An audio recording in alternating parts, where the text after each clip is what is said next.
சென்னை தியாகராய நகரில் 28 மணி நேரமாக கொழுந்துவிட்டு எரிந்து வரும் சென்னை சில்க்ஸ் கட்டடத்தின் பெரும்பாலான பகுதிகள் இடிந்து விழுந்துள்ளன. இது குறித்த பல்வேறு தகவல்களை எமது செய்தியாளர் ராமச்சந்திரன் கேட்கலாம். வணக்கம் ராமச்சந்திரன். தற்பொழுது சென்னை சில்க்ஸ் கட்டிடத்தில் கொழுந்துவிட்டு எரியும் தீயை அணைக்கும் முயற்சியில் தீயணைப்பு வீரர்கள் ஈடுபட்டு வருகின்றனர். தற்பொழுது உள்ள நிலை என்ன? அங்கு அந்த தீயானது அணைக்கப்பட்டு விட்டதா? அங்கு இருக்கக்கூடிய நிலவரம் என்ன? அதை பதிவு செய்யுங்க. சென்னை சில்க்ஸ் கட்டடத்தின் முகப்பு பகுதியில் 20 நிமிடங்களாக ஏற்பட்ட தீயானது தற்பொழுது கட்டுக்குள் கொண்டு வரப்பட்டுள்ளது. 4 தீயணைப்பு வாகனங்கள் மூலமாக தீயணைப்பு வீரர்கள் கிட்டத்தட்ட 30க்கும் மேற்பட்ட தீயணைப்பு வீரர்கள் அந்த தீயை கட்டுப்படுத்தியுள்ளனர். பாலத்தின் கீழே 2 தீயணைப்பு வாகனங்களும், அதேபோல பாலத்தின் மேலே உஸ்மான் சாலை இருக்கக்கூடிய உயர்மட்ட பாலத்தின் மேலே இருக்கக்கூடிய 2 தீயணைப்பு வாகனங்களும் இந்த தீயை அணைக்கும் பணியில் பயன்படுத்தப்பட்டது.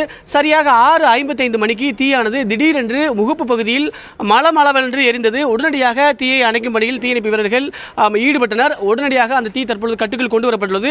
ஏற்கனவே காலையில் 3:15 மணிக்கு கட்டிடத்தின் வலது பகுதியில் இருக்கக்கூடிய, அதாவது பனகல் பூங்காவை நோக்கி இருக்கக்கூடிய வலது பகுதியில் இருக்கக்கூடிய அந்த கட்டிடத்தின் ஒரு பகுதியானது முழுவதுமாக இடிந்து தரைமட்டமாகியுள்ளது. மற்ற பகுதியில் இருக்கக்கூடிய 3 பக்கவாட்டு சுவரும் தற்பொழுது நிலைத்துள்ளது.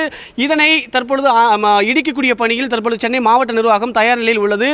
தற்பொழுது இந்த பகுதியில் கட்டிடம் எந்த நேரத்திலும் இடிந்து விழலாம் என்ற அச்சத்தின் காரணமாக பொதுமக்கள் மற்றும் இந்த பகுதியில் இருக்கக்கூடிய ஊழியர்கள், ஏராளமான கடையின் வணிக நிறுவனங்களில் பணியாற்றக்கூடிய ஊழியர்களும் தற்பொழுது குறிப்பிட்ட எண்ணிக்கையில் இந்த பகுதியில் நிற்கின்றனர். அவர்களும் கடையின் அருகே வர வேண்டாம் என்றும் தடுக்கும் வகையில் காவல்துறையினர் தற்பொழுது தயார் நிலையில் இங்கு பாதுகாப்பு பணியில் அமர்த்தப்பட்டுள்ளனர். இருபுறமும் உஸ்மான் சாலையில் இருக்கக்கூடிய பகுதியில் இருக்கக்கூடிய அந்த பாலத்தின் மேலே இருக்கக்கூடிய சாலையின் இருபுறமும் தடுப்புகள் அமைக்கப்பட்டு உள்ளே பொதுமக்களும் ஊழியர்களும் உள்ளே வர வேண்டாம், பத்திரிகையாளர்களுக்கும் குறிப்பிட்ட எல்கை வரைக்குமே உள்ளே செல்ல வேண்டும் என்றும் தற்பொழுது அனுமதி கொடுக்கப்பட்டுள்ளது. மற்றவர்கள் யாரும் உள்ளே வருவதற்கு அனுமதி வழங்கப்படவில்லை. தற்பொழுது கட்டிடத்தின் மற்ற பகுதியில் இருக்கக்கூடிய 3 சவர்களும் எந்த நேரத்திலும் இடிந்து விழுகலாம் என்ற ஒரு அச்சத்தின் காரணமாக தற்பொழுது மீட்பு பணியோ அல்லது தீயை அணைக்கக்கூடிய பணியோ தற்காலிகமாக செய்யவில்லை. தற்பொழுது தற்காலிகமாக நிறுத்தி வைத்துள்ளனர். ஆகையால் எந்த நேரமும் மீதி இருக்கக்கூடிய அந்த 3 சுவர்களும் இடிந்து விழுகலாம் என்றும் எதிர்பார்க்கப்படுகிறது. ஏற்கனவே சென்னை மாவட்ட ஆட்சியரிடம் கேட்டபொழுது தொடர்பாக கூடுதலாக எங்களுக்கு தொழில்நுட்ப நிபுணர்களின் அறிவுரை தேவைப்படுகிறது. அதற்காக சென்னை அண்ணா பல்கலைக்கழகத்தின் பேராசிரியர்கள், கட்டுமான பொறியியல் பிரிவில் இருக்கக்கூடிய பேராசிரியர்கள் வரவழைக்கப்பட உள்ளது. அதேபோல தமிழக அரசின் பொதுப்பணித்துறையில் இருக்கக்கூடிய கட்டுமான பிரிவை சேர்ந்த பொறியாளர்களும் இங்கு வரவழைக்கப்பட்டு இந்த பகுதியில் இருக்கக்கூடிய இந்த தீ விபத்துக்கு உள்ளான மீதி இருக்கக்கூடிய 3 சுவர்களை எவ்வாறு இடிப்பது, பாதுகாப்பாக எவ்வாறு இடிப்பது, கட்டிடத்தின் கீழ்த்தளமாக ஒட்டுமொத்த 3 சுவரும் உள்ளே கொண்டு வருவதற்கு தங்களுக்கு அறிவுரை வேண்டும். ஆகையால் அவர்கள் இரு பிரிவினரும் தற்பொழுது வரவழைக்கப்பட்டுள்ளனர். அவர்களிடம் அந்த கூடுதலாக அறிவுரை பெறப்பட்டு மேலும் தங்களது பணியை தீவிரப்படுத்தப்பட உள்ளதாக சென்னை மாவட்ட ஆட்சியர் அன்புச்செல்வன் நம்மிடம் தெரிவித்திருந்தார்.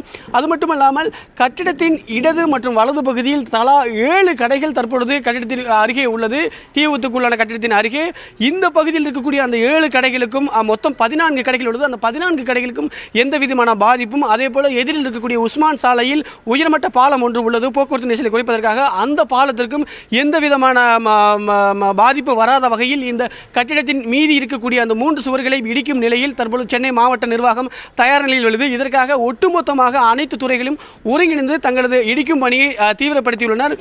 தீயணைப்பு, காவல் மற்றும் சென்னை மாவட்ட நிர்வாகம் உள்ளிட்ட பல்வேறு துறைகள் ஒருங்கிணைந்து தங்களது பணியை தீவிரப்படுத்தியுள்ளனர். தற்பொழுது கிட்டத்தட்ட 450க்கும் மேற்பட்ட தீயணைப்பு வீரர்கள் இந்த பணியில் இரவு பகலாக ஈடுபட்டு வருகின்றனர். அது மட்டுமல்லாமல் 4 ஸ்கை லிப்ட் எனப்படக்கூடிய அந்த நகரும் அதிக உயரத்தில் நகரக்கூடிய அந்த படிக்கட்டுகளும் தற்பொழுது இந்த கட்டிடத்தை இடிக்கும் பணியில் பயன்படுத்தப்பட்டு வருகிறது.